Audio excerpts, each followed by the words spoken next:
You're listening to the Everything Jewish 10 Minutes at a Time podcast, where you'll learn about every Jewish topic imaginable in about 10 minutes. Today's topic is Borscht and Tzimmes.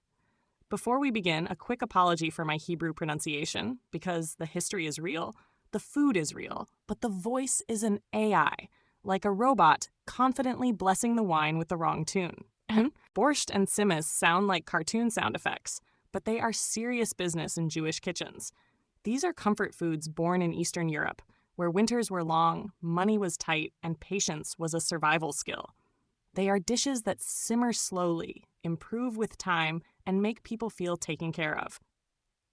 If chicken soup is a hug, Borscht and Tzimmes are long conversations with someone who really listens. They are not flashy. They do not chase trends.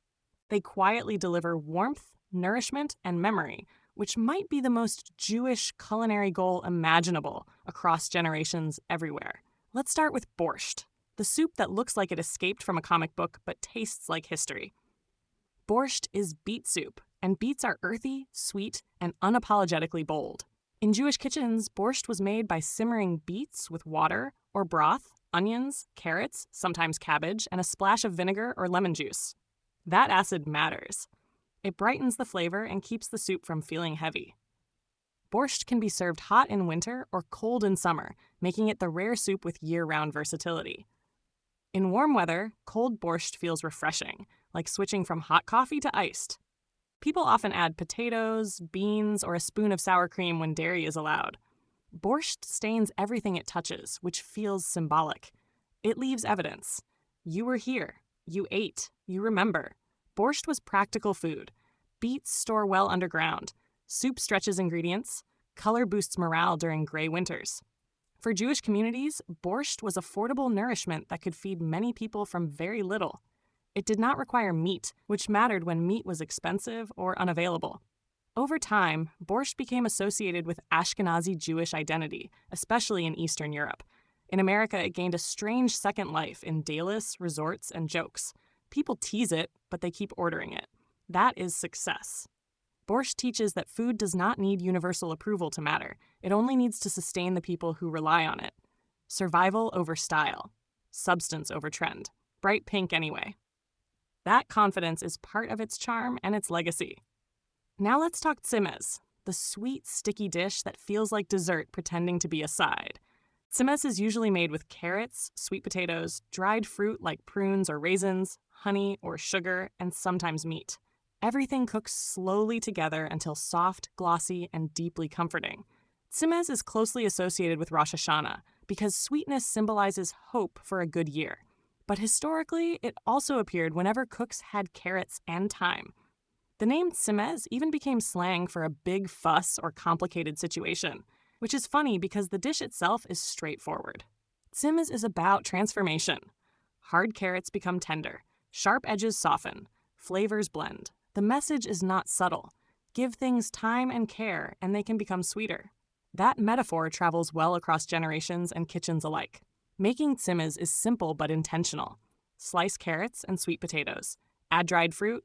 Drizzle honey, sprinkle cinnamon, add water or broth. Cover and simmer slowly until everything is tender. Some versions include beef or chicken for richness. Others stay vegetarian. Both are traditional. Like most Jewish food, tzimmes adapts to circumstance. The goal is balance. Sweet but not cloying. Soft but not mushy. Warm and reassuring. Tzimmes fills the house with a smell that signals something meaningful is happening. It is not rushed food. It insists on patience. That insistence reflects values beyond the kitchen. Slowing down matters. Care matters.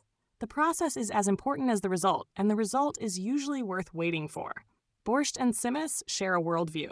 They come from scarcity and turn it into nourishment. They use simple ingredients and time instead of luxury. They are not designed for applause. They are designed for survival and comfort. That shared philosophy connects them culturally. Both dishes show how Jewish kitchens responded to hardship creatively. They remind us that food can carry memory. When people taste borscht or tzimmes, they often remember grandparents, holidays, or kitchens long gone. That emotional connection keeps these foods alive even when trends change. They are edible history, served quietly, spoon by spoon, across generations and continents.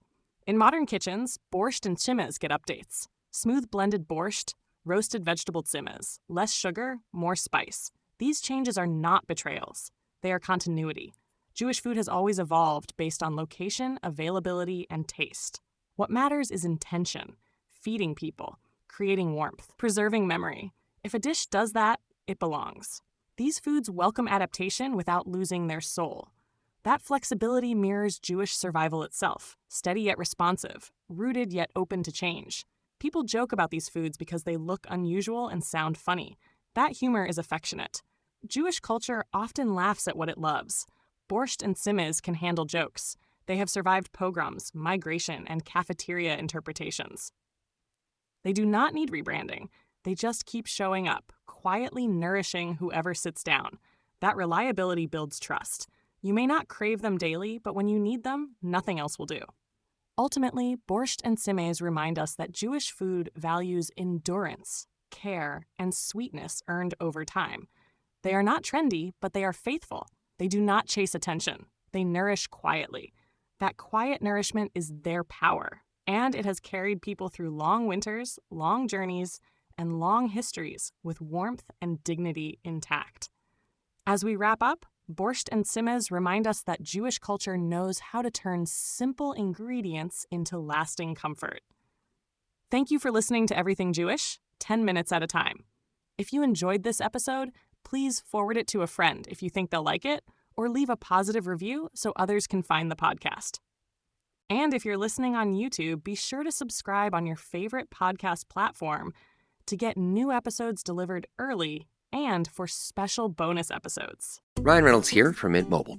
I don't know if you knew this, but anyone can get the same premium wireless for $15 a month plan that I've been enjoying. It's not just for celebrities. So do like I did and have one of your assistants switch you to Mint Mobile today. I'm told it's super easy to do at mintmobile.com/switch. Upfront payment of $45 for 3-month plan, equivalent to $15 per month required. Intro rate first 3 months only, then full price plan options available. Taxes and fees extra. See full terms at mintmobile.com.